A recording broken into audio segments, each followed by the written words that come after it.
Yeah. Perfect. I can hear you typing. I'm done. I'm done. Hold on. All right. So, This is the worst live podcast that we've ever started. Go. uh, hello everybody, and welcome to the 4 Point Play. Today, straight from freezing Verona in Italy, we have myself, Alberto, and on the line we have Sami. How's Melbourne today, mate? I'm sure it's a bit warmer than here. Yeah, much warmer than you. I'm not wearing a beanie like you are.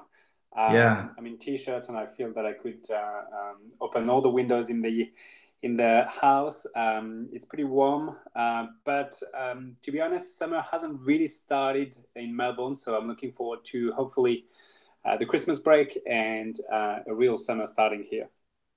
nice, nice. It's minus 3 degrees here, so I'm just using all of the beanies I have, obviously NFL and NBA. So I really love my collection. Well, guys, as you know, we are two European friends who, despite the long distance, we miss each other so much that we decided to do a weekly podcast where we discuss three And one. NBA topics every week. So before we start, a friendly reminder that you can find us on iTunes and on Spotify. And we also have a Twitter account where the handle is the_4 Point Play. Twitter account that we update on a daily basis with a lot of facts about the NBA, a lot of stats, and a lot of BS. A lot, a lot, a lot, a lot. So much is happening right now in the NBAs. Okay, so there's been so many things happening this week, including our fellow citizen Matthew Dellavedova going back to Cleveland. Obviously fellow citizen because we are both Australians, as you can say from the thick accent. So I wouldn't even know where to start. What did you enjoy the most last week? um, What did it's true that actually I was very happy that they returned to Cleveland, and that they kind of gave him a standing ovation, I think, in his first game back. Um, I have followed quite a few teams over the last week. I don't know if there's any one particular thing that I enjoyed most, but I did have a very, very good laugh at the the Brooks story and the Oh, let's that trade was crazy. Dillon. No, Marshall. No, Dillon. Well, you know what? Let's just not trade at all. Yeah. And the Suns ending up just trading Ariza for Kelly Oubre because then they waived Rivers. I mean, that whole kerfuffle made me laugh a lot. I must say that it's kind of a sarcastic laugh because I'm a little bit disappointed with the Suns and how they're running their team. I think you had another social media, like another video which went viral about that old woman basically saying that the Suns owner didn't do anything for the team of the last 14 years and that he sucks and that they shouldn't be giving them any money at all. Man, why are you even mentioning the Suns? They are on a 3 win streak. Three Well, win. since That then, hasn't happened in almost 2 years. since that video which went viral, they have been on a 3 win streak. Devin Booker is back. Obviously, he'll make a difference and he will win some games for them, but they're still pretty bad and their culture is still not fixed. And that's going to be an ongoing issue regardless of the players that you bring to Phoenix at the moment. So, yeah, good Yeah. luck to you, Phoenix. But all the best in getting Zion next year. And I hope that you can start competing again in 2019. Yeah. That Nice, was man. my That's highlight. that was your highlight. Nice. I really enjoy watching, a lot of basketball because, as you know, I'm back home in Italy, and I've just been working and just watching basketball with my best friend who's like obsessed. He's watching 3 to 4 games a day. He doesn't have anything else to do. But anyway, I watched a couple of games of the New Orleans Pelicans. So last year, the biggest upset of the NBA playoffs was given by Anthony Davis and the Pelicans, who, despite the injury of DeMarcus, they went on to sweep the Blazers and they were also able to steal one game of the champs, of the Warriors. Obviously, a lot Mm-hmm. has changed this year. You know, there's no longer DeMarcus, Rondo left. They had Randall. Um, they also have Peyton, who's injured and is going to get back, I think, in a couple of weeks. And they had a slow start. Obviously, last year, everyone was saying, oh, they just got lucky. The Blazers were, you know, they got the third seed, but they weren't really the third seed because of the crowded Western Conference. But my question is more than the Pelicans on Anthony Davis. Anthony Davis is a beast, one of the best players that's ever, you know, the last 10 years. Mm-hmm. What can New Orleans do in order to keep Anthony Davis at home? Because losing Anthony Davis would not only mean that they're gonna need to tank, but also, you know, New Orleans is now one of the best markets for the NBA. And you know, last week we were talking about Seattle. We're talking about other potential franchises, so they might have to relocate. In my point of view, the Pelicans need to keep Anthony Davis, but what do they need to do in order to make sure that happens? And what do you think is their ceiling? What where can they go this year? Um, Look, it's a tricky question for the Pelicans. I think at this stage, Davis hasn't given any indication that he is going to leave or that he is thinking of leaving. Even if yes, a big story has been made about him changing his agent and getting the same agent as LeBron. Um, Look, to me, to retain him, they need to keep competing. They need to get into the playoffs. Obviously, not getting into the playoffs would be a big blow to the franchise. And they certainly need to get out of win the first round and get as deep as they can in the second round, possibly, I would say, even in the finals. The conference finals. But at least in the second round, they need to, push it to game 6 or game 7 if they're facing a team like the Warriors, for instance. Given how the West is right now, it is quite open. They could they could be a winning team, they could be a losing team. You have the Nuggets, which are the hardest team at the moment in the West, but it doesn't mean that they're going to be the same in the playoffs. To me, in the playoffs, you still have no one but Golden State at the moment really competing as a serious contender. And I don't know. They've had Mirotic injured for the last few games as well. They've made the decision to move Randall into the starting lineup because he's producing in terms of numbers. I don't know if he's spacing the floor enough for AD to have, I guess, the optimized lineup to go with his style of play. At the same time, he's one of a kind player, and I think he can win series and playoff games for the franchise and for the team. Drew Holiday has been really good. They may not be very good right now, but I still have trust that they'll get into the playoffs and they can certainly be a difficult team to navigate and to win against. Yeah, but can they get to the Western Conference Finals? Because last year's was also a bit of let's say, into brackets, quote unquote, unfortunate event for the Pelicans. Because right now, Anthony Davis is like, hey, I already won my first playoff series. I don't care about the second round. I want to get to the third round. I want to get as close as possible to the NBA Finals. Yeah. Can this roster get Anthony Davis where he wants to be? Or is LeBron James going to pick up the phone and say, hello, Anthony, what are you doing next summer? I think LeBron James has already picked up the phone. I don't know if you saw the quote which came out today about LeBron from on Anthony Davis saying that basically it would be amazing to have him in the team in the Lakers, and that would be incredible. And that's very interesting. I think if I'm Anthony Davis, look again, he has so far seemed quite committed to the franchise. He doesn't strike me as the type of guy who would just leave. He's currently in the middle of his contract, so it's not like he's going to leave. It's more, I think if he wants to leave, he'll make his intentions clear to the team so that they can get the best result out of trading him. But what do I know? I haven't spoken to him yet directly. You know what? He doesn't strike me as a Jimmy Butler guy. Yeah. Let's get a little bit personal for a couple of minutes. Let's say you play in the NBA and you have a lot of money because obviously, you're kind of a player like Anthony Davis. And I remember when James Harden actually decided to leave OKC and went to Houston, I told my boss that's unacceptable. He doesn't want to win. He just wants money.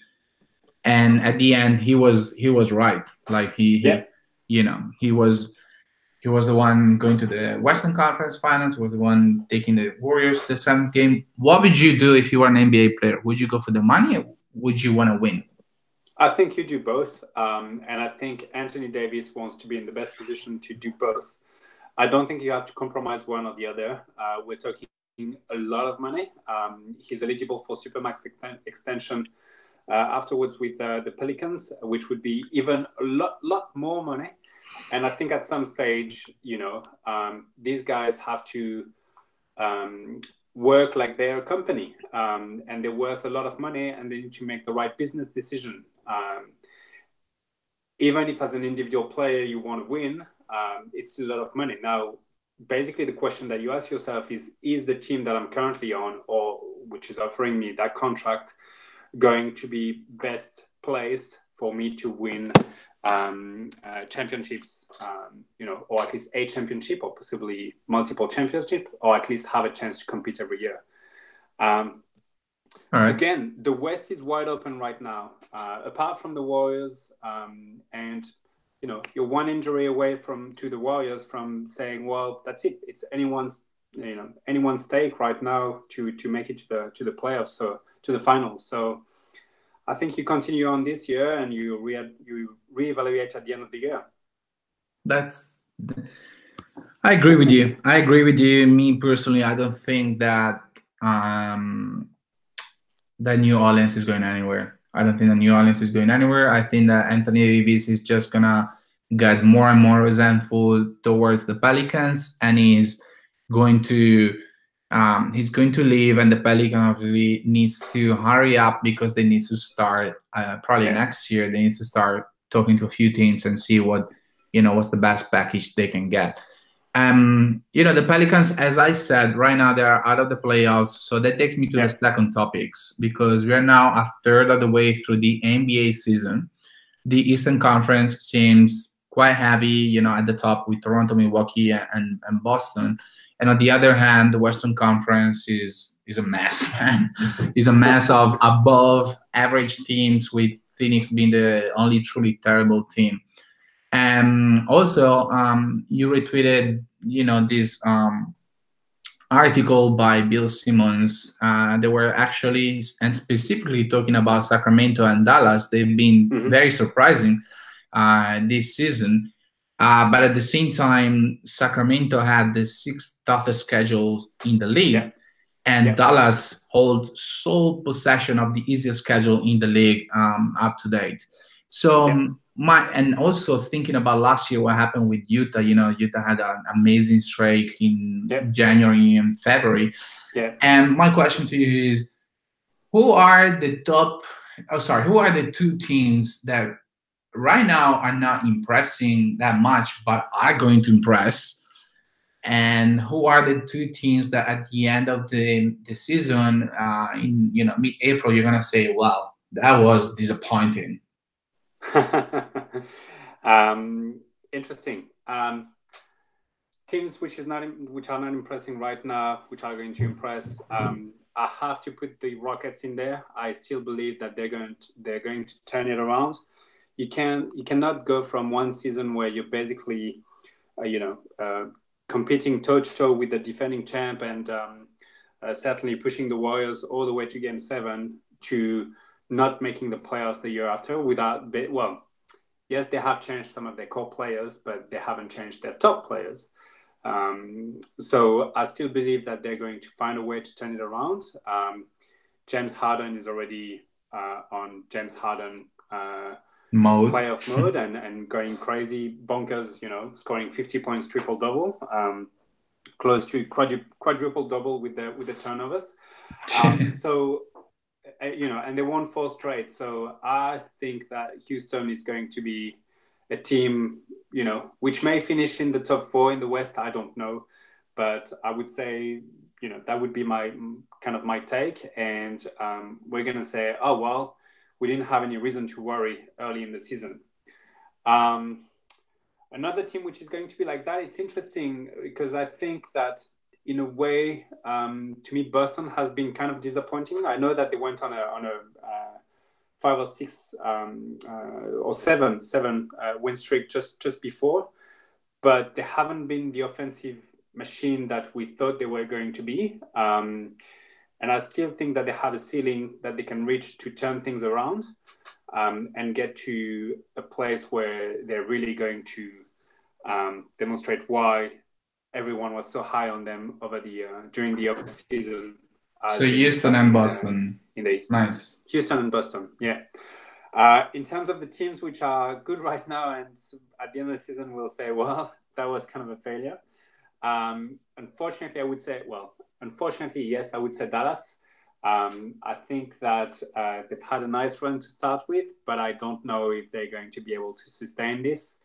Okay, I'm gonna stop you. What do you mean by that? Like, are they gonna tank, or are they gonna miss the playoffs by like 3 or 5 games? They're not gonna tank. I don't think they're gonna tank, but I think they're gonna miss the playoffs unless they make a trade which drastically improves their team right now and push them into playoff contention.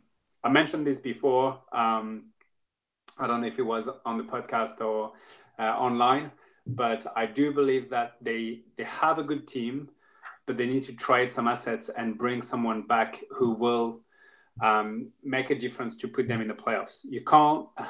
It's going to be really hard right now to make the playoffs with a mishmash of Dennis Smith Jr., Doncic, Harrison Barnes, DeAndre Jordan, Wesley Matthews, and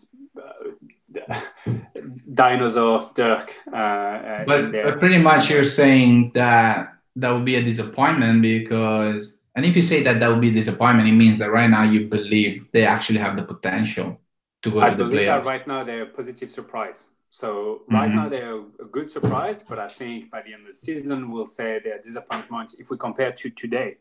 If we compare to the expectations at the beginning of the season, I think they're going to be right where we thought they were going to be. Actually, maybe a little bit better, but not that much better. And who's the other team? Probably not the Phoenix Suns. No, I think the Phoenix Suns are going to be right where they are. I don't know. It's tough. Could we say that Detroit is having a good season? I mean, they're 500. They're currently in playoff contention, and they're not too bad. I mean, I don't know. I don't feel like they're going anywhere. Charlotte doesn't strike me as a team which is going anywhere. I feel like one of these two is kind of going to drop out, and we won't be able to. We won't hear about them anymore, they just won't make the playoffs, and we'll be like, well, that was kind of a failure. And they're both capped out or close to being really close to max cap room. So they don't have much cap room. So they're kind of stuck for the next couple of years. And that's going to be really hard for them to get into playoff contention, I think. All right. Interesting. Myself, I honestly think that the top 4 in the Eastern Conference are locked. So I have to focus on the lower, the second part of the standings, and I definitely think that the Brooklyn Nets, obviously not because they have a 6 winning streak going on right now, but I think especially with the return of LeVert, they are going to get the 8th seed. Orlando's going down, in my point of view, and you know what, someone might go down as well, is either Portland or the Clippers. Interesting. It's interesting that you bring the Nets. I think I was actually I watched a bit of their game today that they won against the Lakers. It was kind of D'Angelo Russell revenge game. He played well. Had a clutch three to win the game or seal the victory. And it's quite surprising that they're winning games. They're on a winning streak. And I mentioned this a couple of weeks ago where I've seen them play and they were quite good. They were just winning a lot of close games after having a big lead. If they can turn things around without Caris LeVert, they're going to be a team which is going to be quite impressive. Are they going to, be dangerous in the playoffs this season? No, but watch them next year. Did you see that block by Jarrett Allen on LeBron James? Yeah, I did. Well, it's only the 9th time that LeBron James is blocked on a dunk. I think this out of 1,850. 1,850. That's insane, dude. But I'd be interested in comparing those stats with other dunkers, and how many dunks has Rudy Gobert had, and how many times has he been blocked? Because 90% of the points by Rudy Gobert are like easy dunks. But dude, when the freight train LeBron arrives full charge at you, it's also an easy dunk for him. All right. You're starting to get very personal because Gobert is French. But we're talking about dunks. So my third topic, I was actually looking at, everyone is kind of celebrating Dwayne Wade, but they're starting to celebrate Vince Carter and Dirk Nowitzki as well, because it's most likely to be the last season. Vince Carter is enjoying, his time with the Hawks. Dirk, he just played his first game. But going back to Vince Carter, obviously, in my point of view, and in 95% of the NBA fans' point of view, the best in-game dunker of all time. Obviously, I think the best NBA dunker of all time, in-game or out of the game. I think he brought something that the league was missing at the time. But yeah, please continue. So I know you. Yeah, thanks. I know you have been dunking many times. During your games there in Melbourne. I haven't seen any. But if for me, I'm thinking about who are the top 3 dunkers of all time, like in-game dunkers of all time. Obviously, I'm thinking about MJ. I'm thinking about Dominique Wilkins. I'm thinking also about Giannis, but he's a completely different player. In your point of view, who are your favorite? Not the best, but who are your favorite dunkers? Like Sean Kemp, like man, I was about to forget Sean Kemp. So who are your favorite in-game dunkers? There's so many. Can we have Mario Ezonia in the conversation, or you can get Maxi Books? No, I would say, look, I've given it a lot of thoughts, and I actually quizzed a few of my friends on this topic, and they brought some interesting names to the table. Vince Carter is definitely number one. I think the fact that he can still dunk today at 41. Actually, I was listening to an interview with Lloyd Pierce, the Atlanta Hawks head coach, mentioning that Vince Carter is still able to put up windmills in practice. Wow. He's putting up windmills at 41 years old, man. I want to drink whatever he's having, because that clearly is amazing. So he's uncontested number one. There's multiple ways you can go for your top 3. Interestingly enough, I haven't had a lot of people bring Dr. J to the conversation. The reason I am putting him in my top 3 is, I think, because even if it was early and I guess his in-game dunks were not necessarily impressive by today's modern standards, he still revolutionized the game at the time by bringing something that no one had ever done before. And so to me, that credits him with being in the top 3. You could make an argument for MJ, Dominique Wilkins, Zach LaVine recently, Aaron Gordon is still able to make Gerald Green.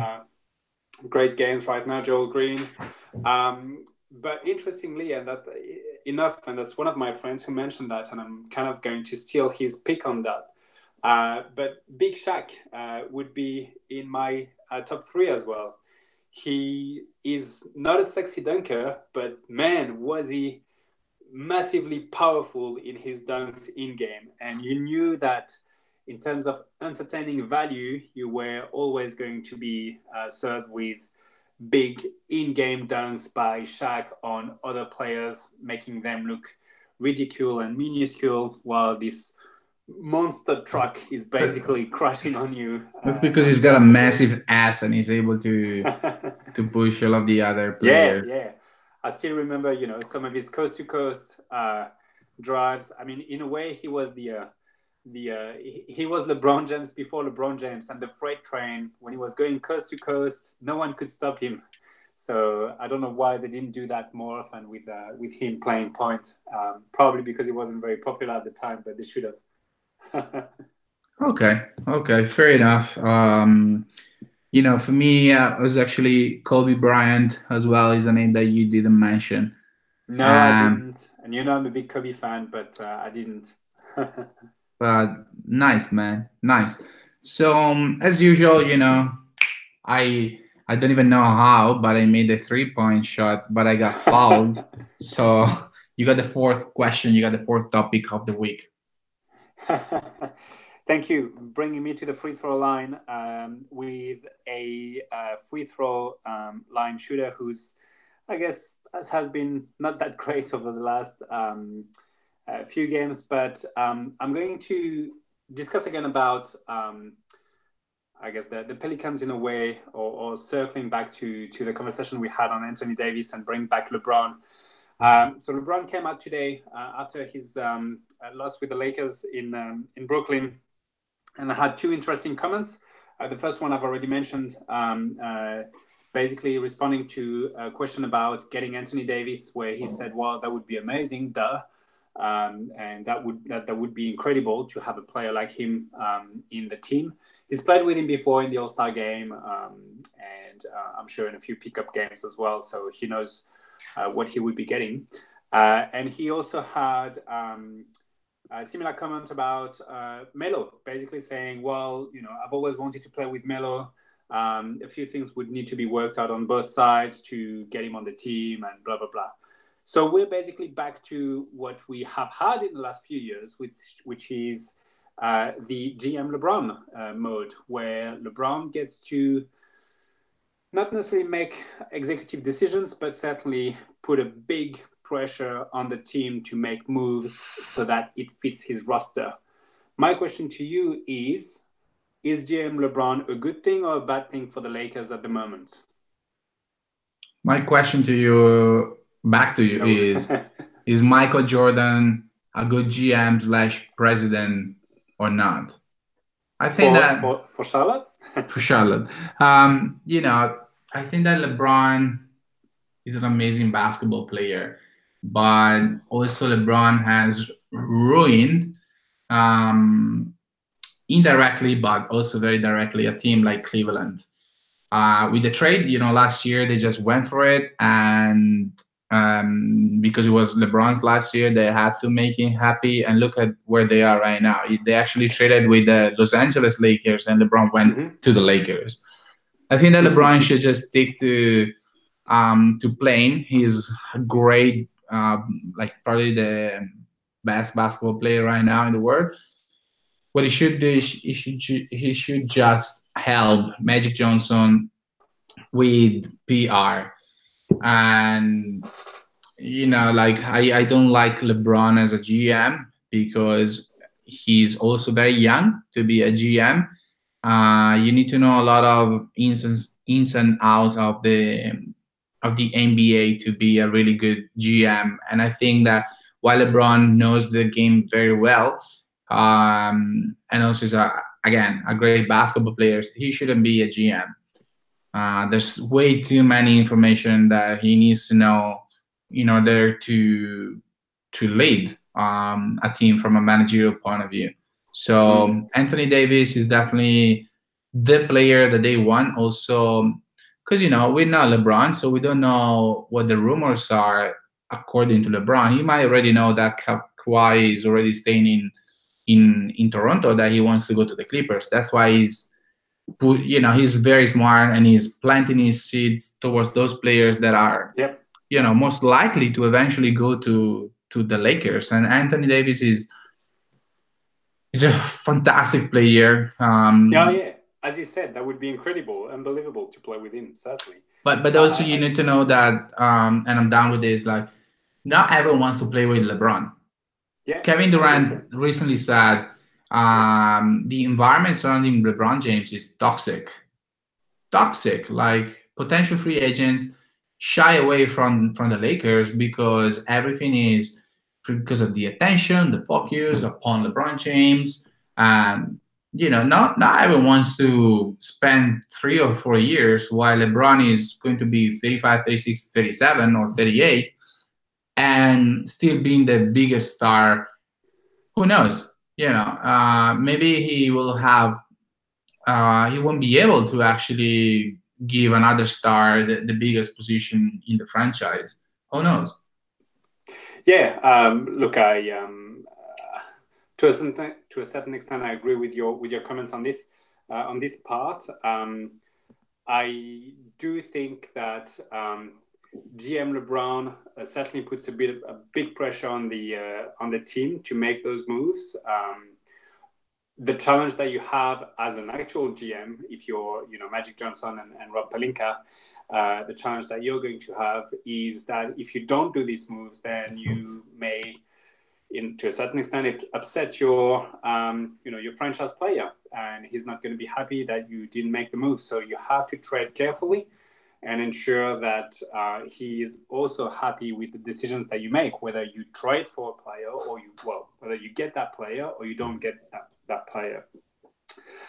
So it's a challenge. I don't know why he came out and back to back the same day spoke about Anthony Davis and Melo.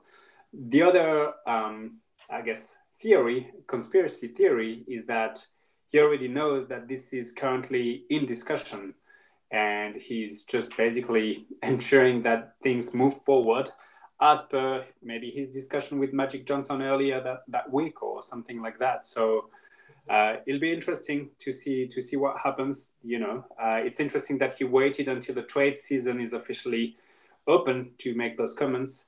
And yeah, it'll be. I'm looking forward to what's going to happen next. Usually, when LeBron starts making these comments, it means that he's not necessarily very happy with the state of the team right now. But we also know that he regularly goes through these phases around that time of the year. So we'll see. Ingram and Rondo are due to return very soon, and that's going to again challenge the Lakers on how they run things at the moment. Kuzma has been much better playing next to LeBron as Ingram had. But man, Kuzma defensively is awful. There's one guy who's probably our age, and his name is Jared Dudley, and he killed the Lakers in the fourth quarter. Yes, I watched the game. I'm like, oh my gosh. Between Josh Hart and Kai Kuzma, I was like, are you guys 20, 23 or what? That was awful.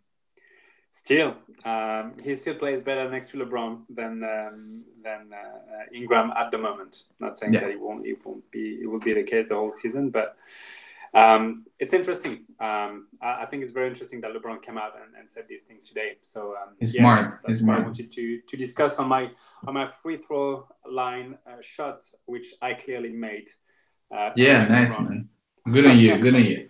So we're done with the topics this week, and we have our weekly final question, and this time it's my turn, and it's a yes or no question. All right, fire it up. Are the Golden State Warriors and the Raptors, like the Toronto Raptors, going to lead the Western and Eastern Conference at the end of the year? Yes or no? Yes. Both of them? Yes. Okay, nice. That was easy.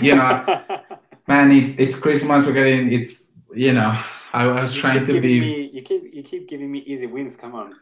It's Christmas. Who else is going to challenge these two teams at the top? It's Christmas and you're French. I need to help you. All right, man. Well, it's been a pleasure. Just a friendly reminder for everyone. We are on iTunes. We're on Spotify. We have an amazing Twitter handle. And it is, Sami? The underscore 4 point play, 4 with the number. Yeah, we post a lot of stuff in there, and we are also on Facebook. But we'll give you guys the link next week. And that's it. That's it. Second to last podcast of the year will be with you guys next week. We're not gonna miss. I think it's Christmas gonna be Day.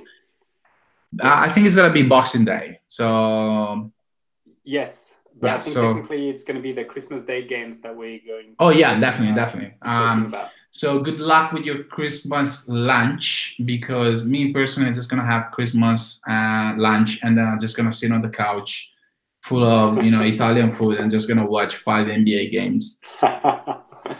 I will aim at doing the same thing, although I'm also having Christmas Eve dinner and then Christmas lunch with friends. They're not that much into the NBA, so I'm going to have to either find an excuse to excuse myself for 5 hours straight, or just get them Why do you even watching have the games. people that you consider friends and they don't like the NBA? They're my partner's friends. They're Aline's friends. So oh, okay. Once a right. year, I gotta make the effort. Cool, man. Don't worry. Cool. They start listening to the podcast, and then they're gonna be right into the NBA games too. Good. All right, man. Thanks a lot for this week, as usual. Merry Christmas if I don't speak to you before then. And let's talk next week. Thank you, and thanks everyone for listening. Bye. All right. Peace out. Bye bye.